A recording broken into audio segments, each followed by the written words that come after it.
scenes with LTM. LTM. LTM. Hi, I'm Tim Grant, and welcome to another episode of Behind the Scenes with LTM. Today's episode is Directors on Directing. Joining me today is Jane Cerosky, Joe Keach-Longo, Rayah Martin, Gloria Trombley, and Billy Winter. I'll let them introduce themselves. I've been directing since the early 90s. I've been doing theater for about 35 years now. Actually, probably kept me from being a high school dropout. I have been active in theater in Connecticut for something over 20 years now.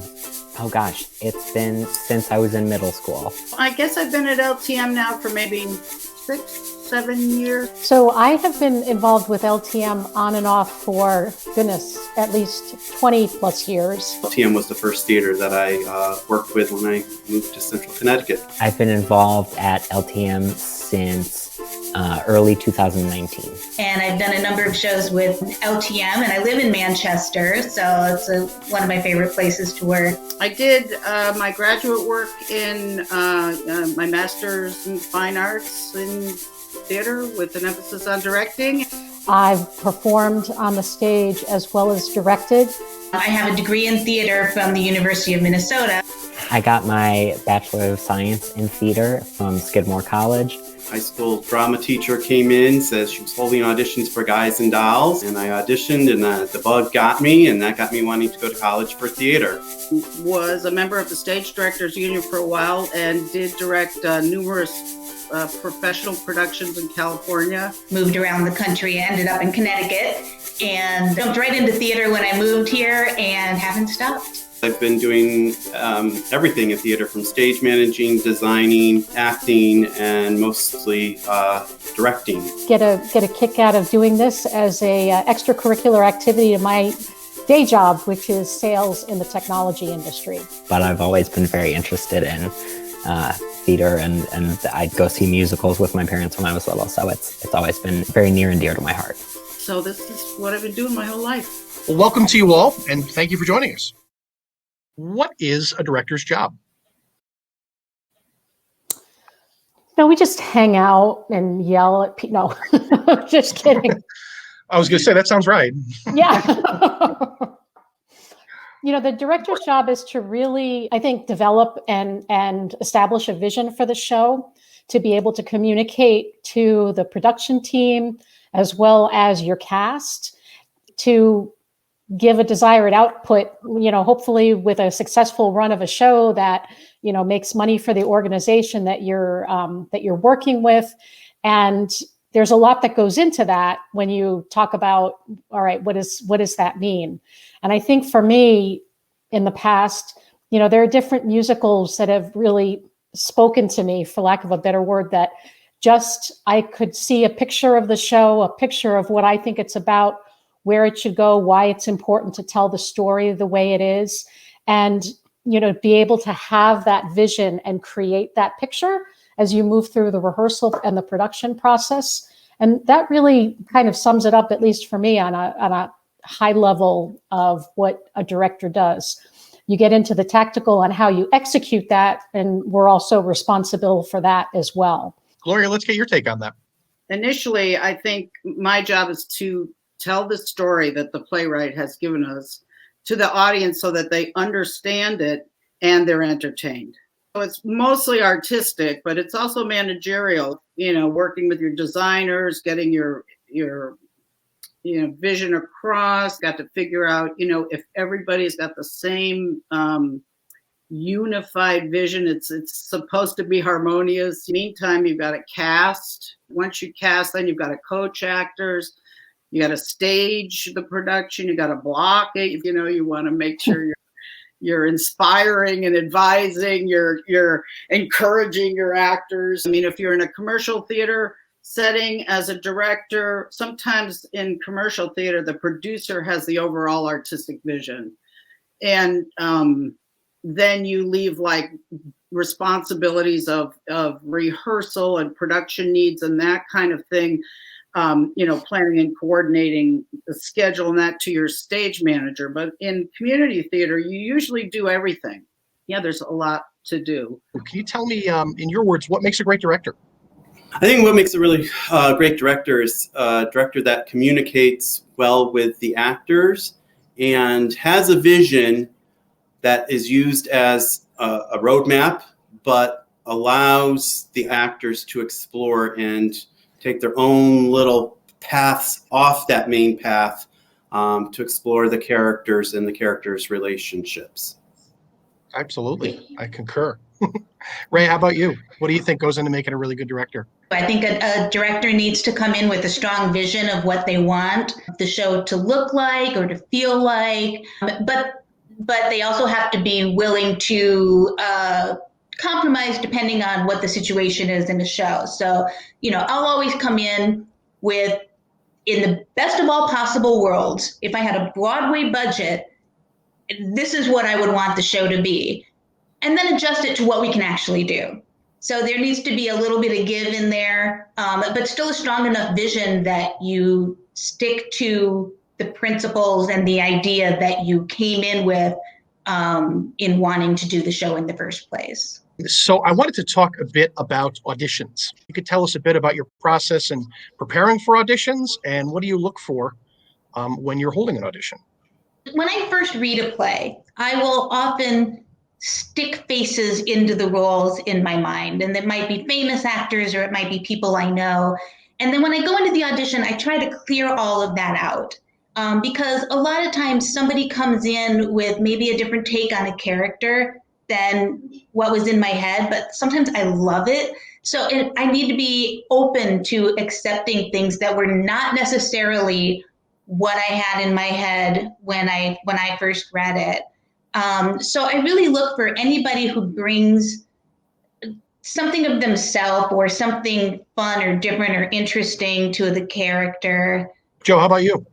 Definitely come in with a vision of how I see the characters. I usually will type up some kind of character description so the actors can see that while they're looking over the scenes that they're going to read. I try when I'm having my auditions to have a reader on the stage, someone who isn't auditioning.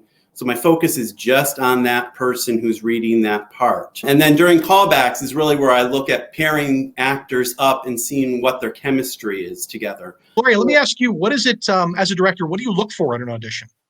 Oh, that's a good question. I'm, trying to synthesize it. Potential. I definitely have a fixed idea in my head. It's unfortunate. It's irrational. It's subjective.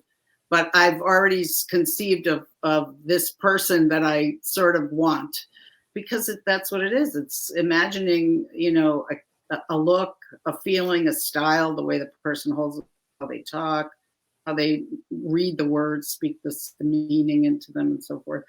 So yeah, potential. That's why I definitely never do a show without callbacks, an audition for a show without callbacks. Can I ask you, for folks that may not know, what is a callback? It gives you a chance to take a second look at their potential. Maybe when they were reading the first time, they were nervous, and they sometimes that strains their voice, and it's just another opportunity for them to relax into giving you a second audition. Can you tell me a bit about when it comes to pre-rehearsal work? How much work do you put in ahead of time? I'm going to say this wrong. Dramaturgically. So really, did I get it right? Diving into the characters, into the story. I personally put a lot of time in. I do a lot of research, especially if it's a period piece. I will look at the fashions of that period, or for instance, I directed a production of Bent, so I did a lot of research on the concentration camps and how homosexuals were treated in the concentration camps. So again, that gives me the basis to help the actors find where they are in that piece. So it can take several months of pre-work to get where I feel comfortable that I'm ready to then bring the actors in and start working with the actors. When it comes to working with your design and production team, tell me a bit about that. So in what order do you approach dealing with the designers? Do you talk to the set folks first, costumes? The first stop on my process is with the set building crew. And then it's working collaboratively with the lighting designer and the prop person and the costumes. I usually design the sets for my shows and at times have stepped in and had to costume them as well. That really comes from my college days where my directing professor wouldn't even let you take a directing class until you had taken a costuming class and a stage design class. And his theory was, as a director, you have to have the knowledge of light sets and costumes and everything to know what is doable and what isn't and what's realistic. And then it also comes out of necessity. Being in a community theater, you don't always have someone available at that particular show to do something. And at times you have to step in. Jane, how about you? I always try to go, all right, what's the most complicated element of the show? You know, for Dreamgirls, for example, it was definitely the costumes. And I would say that I probably had more meetings with Ellie and Pat than anything else, because the costumes were such a big piece of telling the story, and they did a beautiful job. In the Heights, the set is kind of the big, thing on how we can create a compelling set for the size of Cheney Hall, which is different. So for me, it's just getting a jump start on the primary element of production. Quick story for me on costumes. When I was a freshman in college, we did a Moliere show called The Would-Be Gentleman. And so all the costumes were very period, and we had giant wigs, and it was huge. And the director told us that when he pitched the idea to the dean asking for the money, when she looked at the final bill, she said, "Why don't you just do Grease? Because all they have to wear are jeans." In Greece, we have to get a car on the stage. Yeah, those are the challenges. That's kind of the fun part of it, you know? Oh, sure. Absolutely. So I want to move over to working with actors. Jane, I'll start with you. So how do you help your actors to give the performance that you want? I try in some instances to draw parallels with actors. Have you ever been in the experience when blah, blah, blah happens? And how did that make you feel? And how does, it's similar in this particular, time in the show and the plot, to help them feel, the whatever the driving emotion is of the particular scene, to tie it together and back to what that character definition really is. It's a combination of coaching, communication in a positive sense, because everybody wants to do well. Everybody wants to see the show succeed. Everybody wants to get a standing ovation, and using kind of that greater good to guide the communication and the feel of the performance is really how I do it. I'm really not answering anything too concretely, because it is quite subjective. Yeah, I think it's a give and take for sure. And I actually sometimes am just waiting for an actor to clarify something for me, because when they speak it and it comes through the physical body, they get it, and but for me, it's really about trust. It's a lot of conversation. I talked about advising and inspiring and encouraging, and it's conversation. So Joe, tell us, how do you help your actors give you the performance that you want? How do you communicate what it is you want to the actors? I like to have therapy sessions for my characters, especially in a dramatic piece. I directed a production of Agnes of God, and I would say 3/4 of the rehearsal time we were actually doing blocking and scene work, and then the last quarter of the night, the three actresses and I would sit down and we would have a therapy session talking about getting in the heads of the characters and why is the character thinking this. With the lighter pieces, again, it's a lot of the times helping the actors find the right timing and getting them all connected in the timing. I've directed a lot of Neil Simon, and I teach the actors that Simon writes in rhythms. You can't fight the rhythm that Simon has written there. Simon's lined it up, so a non-funny line, if you deliver in the right timing, you'll have laugh, laugh, not so funny line, but it gets a laugh because it's that third in the repetition. And so a lot of times with things like that, it's working with the actors to help find Simon's timing to work into the character's timing and the actor's timing. Wow, that's interesting. Rayah, tell us your process. Yeah, I agree a lot with what Joe just said. I think another thing that I always go back to is my own acting 101, and it's what does the character want? And a lot of times if you start from that, what do they want? Why are they even talking to this other person? What are they trying to get out of it? Are they trying to steal something from the room and that's what they're after? Or are they looking for validation from their mother? I mean, these are two very different goals that the character might have. And so if you start with what is the character trying to get, or what do they want from the scene, that can drive the emotion of it, and sometimes even the timing. Although like Joe said, with a farce, it really has to be tick tick tick tick, set up, boom, and door slams, and so that's a little bit different. But when you're really trying to get into the emotional core of a character, it's really coming to why are they there and what do they want? And so having those discussions can be really helpful. In college, the head of our department used to figure out blocking prior to ever giving the blocking using little green army men. Blocking being where you're telling your actors where to go and where they need to be for each line. And that's how he would block. And he showed me once, and I thought that was astounding at the time. I was 19 years old. So Jane, let me ask you, when it comes to getting a show on its feet, do you have blocking already written? Do you prefer to work with the actors first, or a mix of both? I do come in with blocking prepared. We used to use spice bottles, but they got too cumbersome. So, I'll actually draw little maps on on my blocking notes.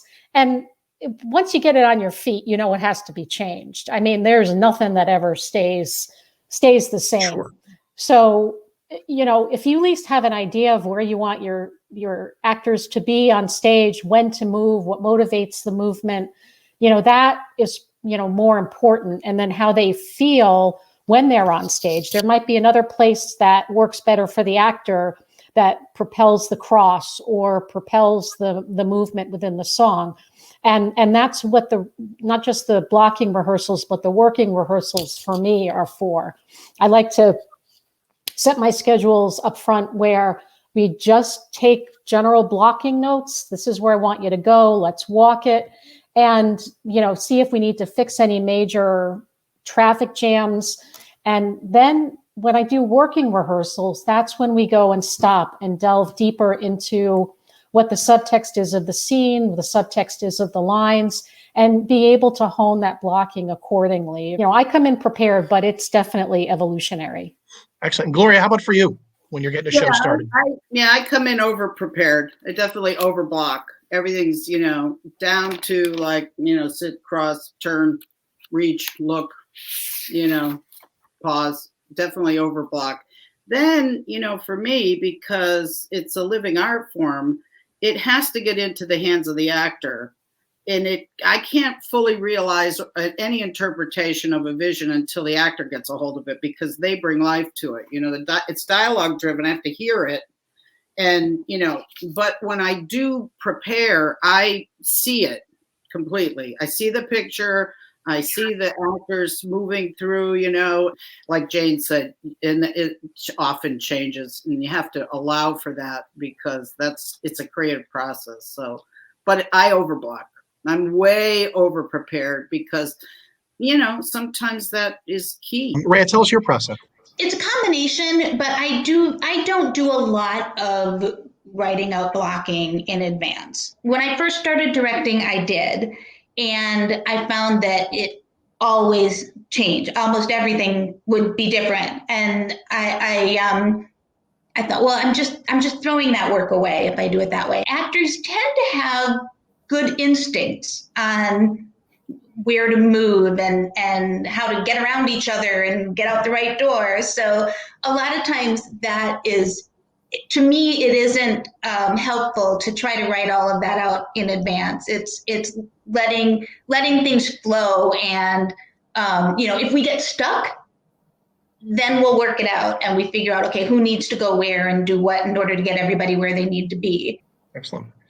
And Joe, tell us your process. When you have a broad comedy or a farce or a musical, you have to have much more things mapped out or even choreographed, just for timing wise. Again, if the blocking isn't right on a farce, if that door doesn't slam and the next door doesn't open at the right time, it just throws off everything. So that I have much more of a roadmap, much more stricter blocking of what needs to happen when, than I would say in a more dramatic piece or a more static piece where there isn't all this in and out of characters. Can you tell me the role of the assistant director as you see it and how you would utilize them to support you as a director? So I would say there are two different types of roles. If you are, have an AD, one is like from a mentorship perspective, if someone's learning how to direct, and, on the other side, having an experienced assistant director that can come in and help you with like a large musical. I love having an AD. It's such a great opportunity to bounce ideas off of someone. That's how partnerships are built, and creative partnerships and teams, when you work with someone. Welcome, Billy. Thank you so much for doing this with us. You. So we are here to talk about the role of the assistant director and how it supports our shows here at LTM. So I know you've done this role before, so can you tell us what some of the responsibilities of the assistant director are? It really depends on the director that you're working with. But in my experience, the job of the assistant director is to really be another set of eyes in the rehearsal space. So looking out for things that the director might not see, or helping brainstorm with things. It's a support role. Sure. Absolutely. Which shows have you been assistant director? Murder on the Orient Express and Other Desert Cities, both last year. On either show or both shows, how closely did you work with the production teams? So the folks in costumes and props, set design? Mm-hmm. Very closely. I would be at all of the production meetings, whether it was, weekly or bi-weekly, however often we were having them. And, Shane, who directed Murder, or Hunter, would, delegate tasks to me and say, hey, Billy, can you make sure that, this gets done with this person, and you need to follow up on this, or can you handle, taking care of this for us? Wonderful. And tell us about how you would work with the actors. Both my directors were so wonderful and gave me a lot of freedom to really kind of take the reins myself for some sections of the show. So there would be times where I would get to take some actors aside and really work in depth on certain scenes, whether it was like doing different exercises with them to try and help them figure out what's going on with their character, or getting to figure out how we wanted to stage different moments. Excellent. Now tell me, Billy, through the two shows that you did here at LTM as assistant director, did you and the director ever see things differently, have a difference of opinion, so to speak, and how'd you make that work? Of course. Obviously, yeah, that happened for sure. Short answer is we would talk it out and try and come to a decision together. What's the assistant director's job once the show opens? So, as I'm sure you've heard directors say, after opening night, the show is really in the hands of the actors. And that's certainly true. So after we opened, I would sit up in the booth with our stage manager, Jen, and watch the show, and I would take notes just for myself. on how things went. But just making sure the show runs as smoothly as possible, and, helping, pump up the actors before the show and get everyone ready to go. Just really whatever needed to be done. I sort of became Jen's assistant stage manager at that point, because she's really in charge after the show starts. Sure. So it was whatever the stage manager needed done, I helped out with. So what are some things that you learned from your experience as assistant director that you're going to use when you get to direct in the future? Mm-hmm. My big thing is I learned to trust my own instincts, and I should, have more faith that I know what I'm doing. And if I don't know what I'm doing, I can just fake it, because the actors and the other people working with me will find it, and we'll find it together. And that's the beauty of collaborating in theater, is if, I'm struggling with something, someone else is bound to be able to help me with it. And I think just in general, knowing, obviously, like in theory, I know how a show goes from, day one to opening, but being able to see, firsthand how that works from a directing standpoint is huge. Billy, what kind of experience does one need to be an assistant director? So I can only speak for, my own experience. So I had taken directing classes in college, and I think all you really need is, the desire to learn. I think that's the big thing is, maybe you read a book on directing or have some experience with like a class or whatever, but I don't think you need, a crazy level of knowledge to just start learning. Sure. No, definitely. What would you tell someone who wants to become an assistant director? I'd say either, reach out to a director and see, if they're looking to have an AD for the show, or, just reach out to a theater in general and say, hey, I'm looking to get some experience assistant directing. Is there, any opportunities for it? Thank you very, very much. This has been wonderful. So tell me, what does a director do once the show is open? Well, at the community theater level, I don't really see it being done. If I'm there, I take notes. And then, it was interesting. We did the Calendar Girls. I'll never forget this. And one of the leads had interpreted a line a certain way, different than I interpreted, but she was selling it so well and it was working so well. I never talked to her about it because she just was doing such a great job with it until like the second weekend. I remember at the Sunday matinee, and we were sitting afterwards and I was giving her a note on something else. And she was a very thoughtful actress and listening. And I said, that line, I don't know, I always interpreted it this way. And she looked at me, she went, oh my God, I've been misinterpreting that line the whole time. It was just the way she saw it written or read it. And she said, holy cow. And she changed it for the final weekend and it worked better for her. I see each production, the audience hopefully sees it differently, but as honing the interpretation and the skill. So, clarifying that if they're just staging notes, I give them to the stage manager and the stage manager gives them to the cast. But because it's community theater, it's a common interest. I want to be there. I don't say I can't go to every show, but you know what I mean?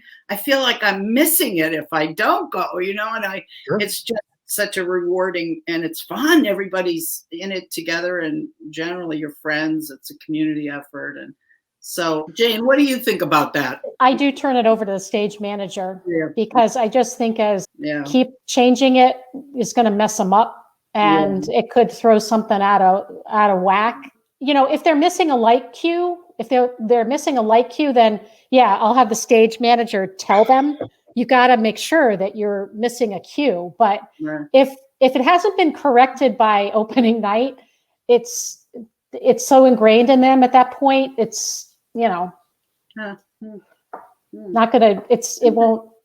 gonna, in my opinion, change it. You both mentioned the amount of education that you've had and obviously your experiences. So for someone who wanted to become a director, how would they go about doing that?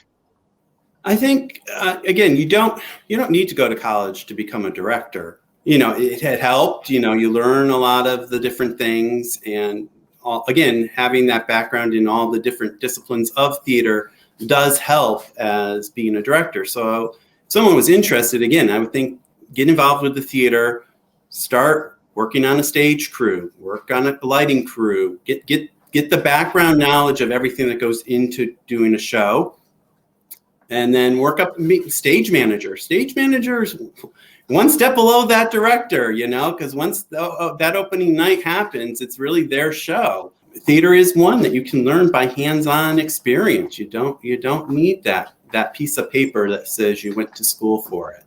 Interesting, very much. Rayah, same question for you. If you're involved in theater and you're thinking about directing, observe, watch what people are doing and the different types of the different work that gets put into doing a show. I started with my very first one was a short play that was part of All in the Timing by David Ives. And that was the first time I directed. And it was a very short one. And it wasn't, all the pressure wasn't on me because there were several short plays, all directed by different people. So we were able to, I was only responsible for this one section of mine. And then I went on to a longer one act that was about an hour-long show. And then I did a full-length show after that. So that was actually really nice to do a progression that way. And I always tell people that that's a great way to do it, is to start with a short play, just so you can kind of get your feet wet and see if you like doing that kind of thing. Not everybody does. With all that goes into directing, what's the reward for you when it's all done?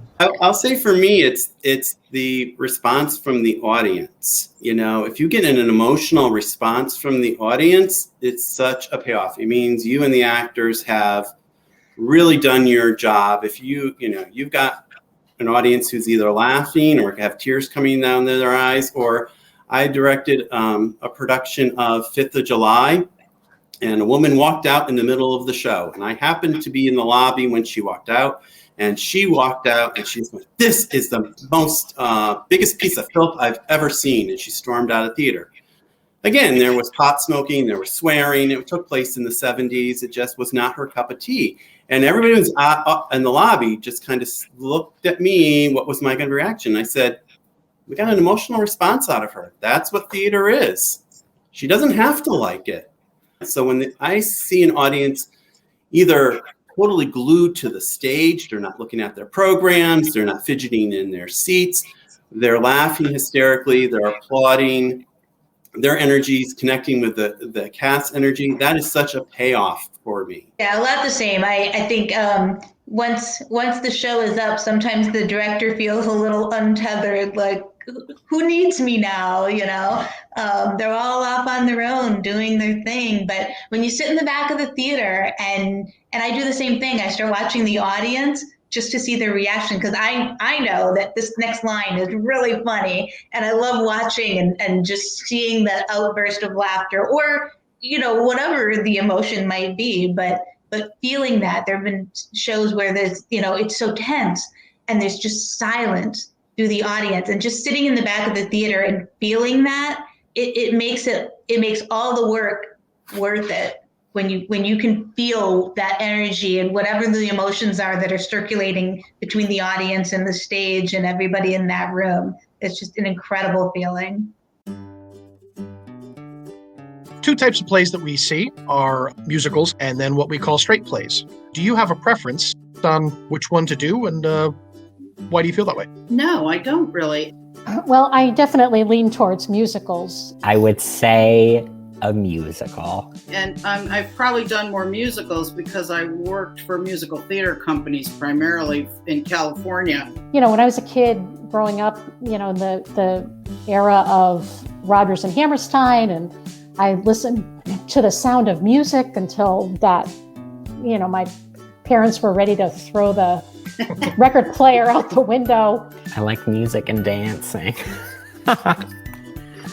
They're fun. They're fun. But I love doing straight shows because you get a more intimate experience with actors. And two, I love to sing. So I performed in musicals. That's how I initially got involved in theater. And I think it's really cool how we get to see what a character's thinking and feeling through those moments of song. I love musicals because I initially was a dancer and danced. I enjoy the making, because I feel like not only obviously do the songs tell the story, but the dances need to tell the story. So I like having the ability to have a handle on both so that it's consistent in terms of storytelling. I tend to gravitate to musicals because I do love the romanticized, interpretations and the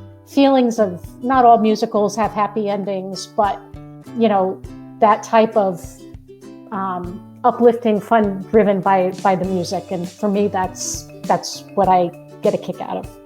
I like doing them both. I definitely like mixing them up because they provide a different experience. I definitely would love to continue directing straight plays, of course, but musicals are my first love.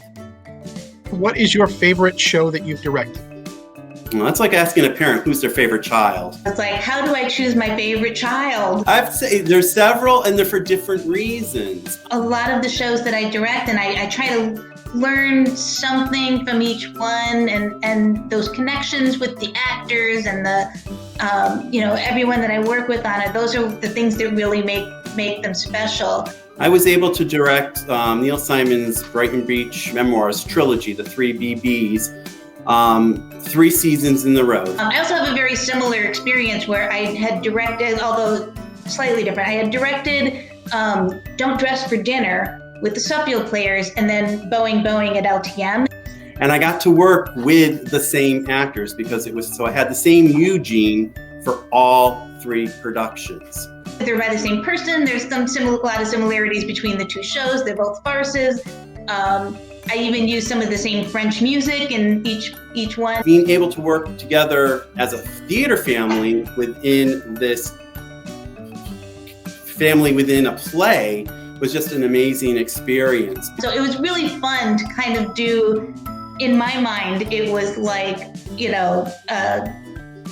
going from one into like the next iteration of it. Another favorite that, again, this one because of the piece, was I was able to direct the Connecticut premiere of Love, Valor, and Compassion. And so it was really fun to be able to take things that I learned doing the first farce and then do the second one. And my others is the last piece I did, which was Next to Normal for LTM.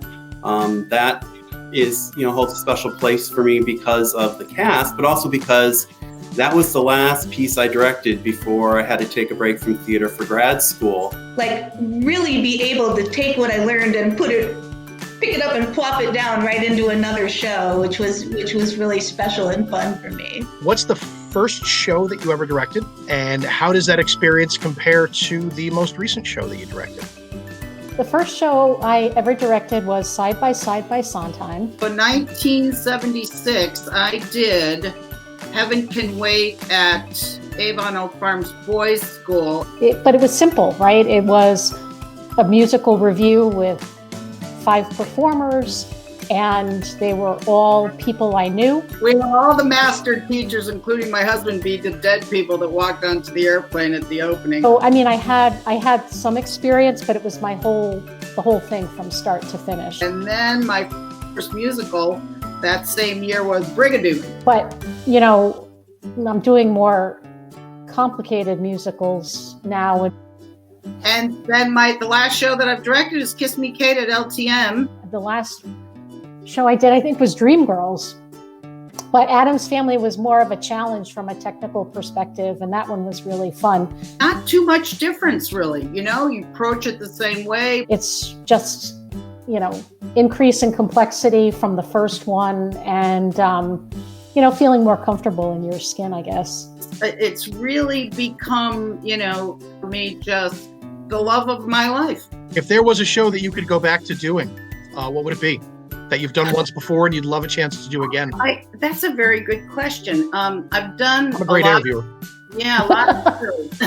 One of the shows that I'd like to go back and do again is Rent. There is a show that I directed before called Love Loves a Pornographer, and it's a Victorian set show, and it's very funny. It's very wordy. I can tell you one I don't want to do, and that's Anything Goes, because I've done it like 3 times. So I could tell you that. And Rent is an interesting piece because it's like an opera. It's all musical. There's like 20 dialogue lines in it, you know. I would really love to get into that again and really kind of get into the wordiness. It's a lot of puns, and it's very Oscar Wildean in its humor. Usually I'm like one and done, and I prefer not to go back because, you know, you have a tendency to want to compare or do the same things. And I've always thought I would really love to dig back into that and play with those words some more. I did it in a college setting. I'd like to do it with adults, all adults. You know? But very few shows that I've directed that I want to go back to. Each one was a learning experience and gets you a little bit better as you hone your skills. Do you have a dream show that you'd like to do, or shows? My dream show. I have not directed Shakespeare, and I think that would be kind of fun. Oh gosh, I'd really love to get my hands on a Shakespeare. I'm a big fan of his. Hamilton would be one of the ones at the top of my list. There's no one particular one really that's in my head, like that's the one I have to do, but that would be kind of another bar for me to reach. Macbeth. People don't like it if you say it. And then there's an old standby. I've actually been in it twice, but I've never directed it, which is Hello, Dolly. I think any comedy. I think I've found that I can do pretty well with comedic shows. You have to have passion with the piece to direct it. I'd love to keep doing more of them. Thank you, Jane, Gloria, Joe, Rayah, and Billy for joining us this week on Behind the Scenes with LTM, part of LTM at Home, our series of virtual programming. We'll be doing new videos every few weeks and posting them on YouTube. If you have any questions about anything we've talked about in this video, topics you'd like to see discussed, you can email us at bts@cheneyhall.org. To find our new videos when they're posted, you can go to www.cheneyhall.org/YouTube or on Facebook at Little Theatre Manchester. Links to these, as well as other social media pages, can be found in the description box below. Thank you for watching. We hope you enjoyed, and stay tuned for more great content.